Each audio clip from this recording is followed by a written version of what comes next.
Ready or Not, a film that seemingly flew under the radar for a lot of people last year, but one that really was deserving of much more praise and attention. Not only because it's a fun thrill ride with a very engaging lead in Samara Weaving, or because its story is original by comparison to the numerous copy and paste crap out there today, or the countless remakes, reboots and reimaginings, but because it does strong characters well. Not only that, it does strong female characters well. And that's what this video will be about. I've already reviewed the film, which I'll leave linked above in a card, but today I want to explore what other films can learn from Ready or Not. In a sea of Mary Sues and Gary Stews, because yes, this applies to male and female characters, Ready or Not dared to have a flawed character. One that wasn't simply an ultimate badass from the get-go. Now, strictly speaking, it shouldn't even be applauded because we shouldn't be in this situation, but sadly we are. Studios are afraid of having flawed characters, and yet most new characters today are boring, unengaging, and face incredible fan backlash. And yet studios just don't listen. So let's take two properties first as our reflection, our comparison to Ready or Not, our examples. Let's look at Star Wars, both the originals and the sequels, and then let's also look at Batman to balance it out. So first, let's look at Batman. Now, this may initially seem like a very odd example because he's the greatest detective of all time. He's the human that turned himself into a superhero, but actually it is a perfect example. Because the aforementioned character traits are things we know him to be. These are things which are synonymous with him, but it's not what he started out as. Those are just the things that we remember. No. We remember him being a badass, of course, but he started out as a little boy, clinging to his mother as she and her husband, Thomas Wayne, were gunned down, which sent young Bruce Wayne on a mission to better himself. To go from a scared little boy, travelling the world, learning all that he could, perfecting himself to be the ultimate badass that would don the cape and cowl and be Batman. So you see, although we know of Batman as that enigmatic force, that seemingly omnipotent foe against all bad guys in Gotham, that's not the way he always has been. And if he was, would that be interesting? No, not at all, in fact. Characters without flaws at any point in their history are not interesting. Not in the slightest. So that is a character done right. Now, one within the DC universe that is often struggled with by comic writers in his current form is Superman, an alien supreme power, the perfect icon for America. More often than not, writers have to depower the red-caped hero to make him interesting. So even here, we have a character who has to go through micro arcs to make him interesting and engaging to the audience. And yet, let's talk about Star Wars. So we have two leads in this series, worth comparing for this discussion anyway, Luke Skywalker and Rey. Rey is introduced as a character without flaws. Now, I really did think long and hard about this. The only flaw that I would put on her would be her panging for love and family, a sense of identity. But even then, and throughout 3 films, I would say it is quite downplayed. So I wouldn't really say that that is much of a flaw. And then let's look at physicality-wise. She is seemingly highly trained from the get-go in hand-to-hand combat and even rescues characters from attack.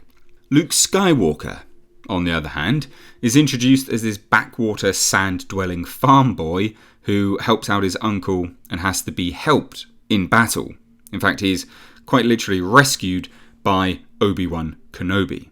So notice the things here. One is less flawed than the other. Now, I don't need to go into much else from here. One displays nothing that the audience can really relate to and is given overlord-like status over something that has taken the other character years to master. One has internal struggles before making the saviour moments, i.e. Luke Skywalker, and the other just does them. Now, let's get on to Ready or Not. So Ready or Not, some may have seen the trailers and thought, oh look, generic, strong female movie. Pass! Now, there's nothing wrong with a movie with a strong female lead, at all, in fact. Many will praise Alien out the wazoo due to Ripley, an incredibly compelling character that goes through, yes, a multi-movie arc. But in the age we live in, we see strong, overpowered characters and we judge instantly. Now, Ready or Not was trying to show you the Batman end result in the trailer, not the Bruce Wayne beginning.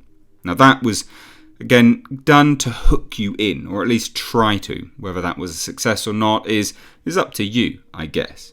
Now, Samara Weaving is introduced as this bride-to-be, haunted by her past of not having a family, to a degree anyway, and anxious to please her soon-to-be family that she'll marry into. Now this is compelling character.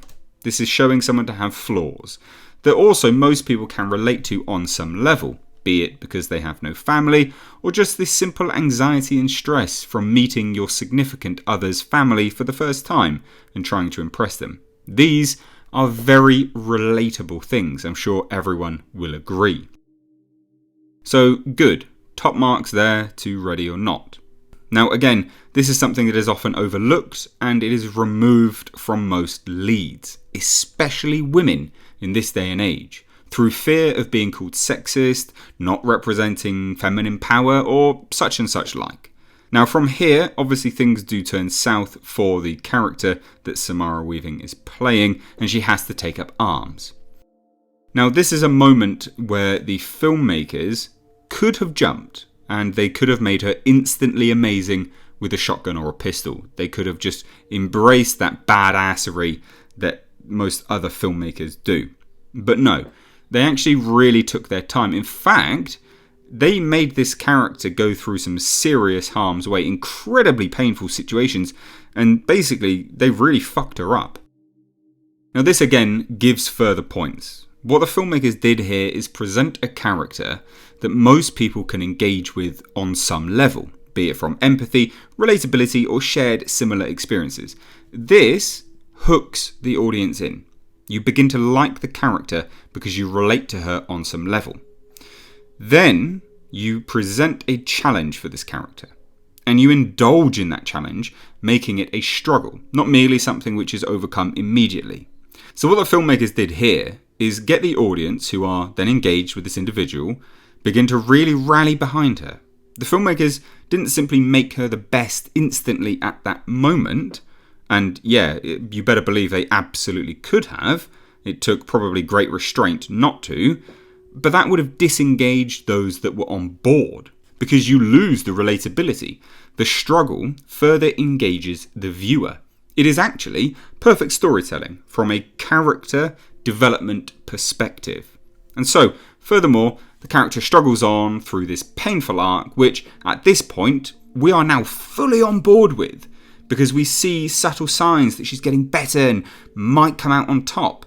Now this is when the audience begins to really rally behind her more and more and more, and then the filmmakers reveal her as the badass at the end of the movie, the final scene in fact.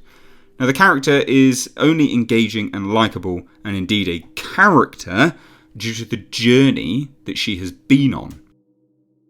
No character is a character without a journey, and this applies to everyone. Not you, not I, no one. Without real experiences, we don't develop character, and that's what filmmakers often overlook. Character building and development in everyday life is what makes us us. Personalities are crafted. They're not simply bestowed upon us. Again, a perfect example is Rey. We are presented a character that doesn't go through any journey to make her what we are instantly presented as. Now, Ready or Not crafts and builds the lead into this character.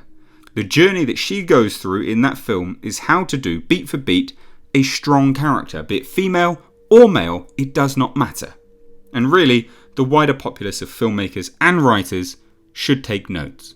And also you should. Ready or Not is far better than people give it credit for, and I highly recommend you go back and watch it.